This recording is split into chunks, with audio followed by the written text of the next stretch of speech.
Assalamualaikum warahmatullahi wabarakatuh. Baiklah, di sini kita akan membahas teorema 4.2.6. Misal, setiap elemen A juga merupakan elemen R, di mana fungsi f memetakan himpunan A ke dalam himpunan R dan C elemen dari R suatu titik kluster dari A.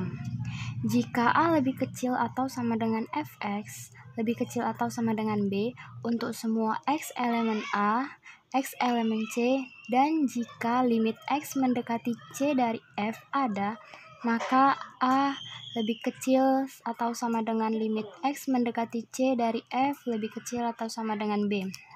Akan kita buktikan.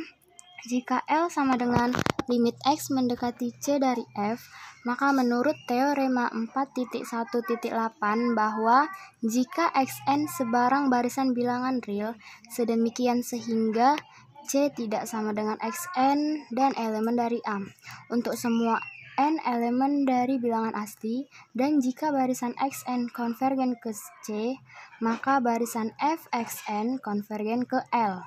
Karena A lebih kecil atau sama dengan fxn lebih kecil atau sama dengan B untuk semua n elemen bilangan real bilangan asli, berarti menurut teorema 3.2.6 bahwa A lebih kecil atau sama dengan L lebih kecil atau sama dengan B. Maka dia sudah jelas terbukti. Baiklah, kita lanjut ke teorema 4.2. Teorema 4.2.7. Misal, setiap elemen A juga merupakan elemen R, di mana fungsi f, g, h memetakan himpunan A ke dalam himpunan R, dan C elemen dari R suatu titik kluster dari A. Jika fx lebih kecil atau sama dengan gx, lebih kecil atau sama dengan hx untuk semua x elemen A, x elemen C tidak elemen C, dan jika limit x mendekati C dari f sama dengan L, sama dengan limit x mendekati C dari H, maka limit x mendekati G sama dengan L. Akan kita buktikan. Misal, setiap elemen A juga merupakan elemen R, di mana fungsi f, g, h memetakan himpunan A ke dalam himpunan R, dan C elemen R, C titik tumpu dari A. Akan dibuktikan fx lebih kecil atau sama dengan gx, lebih kecil atau sama dengan hx, semua x elemen A, x tidak elemen C, dan limit x mendekati C dari f sama dengan L sama dengan limit x mendekati C dari H.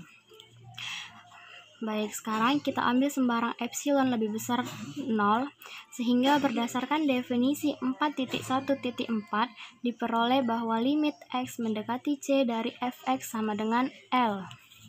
Berarti untuk semua epsilon lebih besar dari 0, ada beberapa delta 1 epsilon lebih besar dari 0, dan untuk semua x elemen A, 0 lebih kecil dari x dari nilai mutlak x kurang C lebih kecil dari delta 1 epsilon, maka nilai mutlak fx kurang L lebih kecil dari epsilon limit x mendekati C dari hx sama dengan L.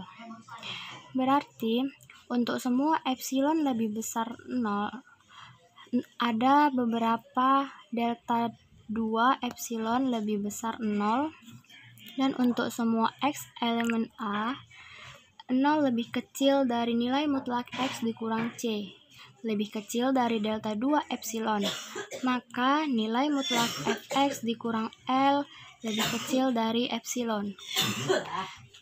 Karena fx lebih kecil atau sama dengan gx, lebih kecil atau sama dengan hx untuk semua x elemen dari A, x tidak sama dengan C, sehingga fx dikurang L lebih kecil atau sama dengan gx dikurang L lebih kecil atau sama dengan hx dikurang L.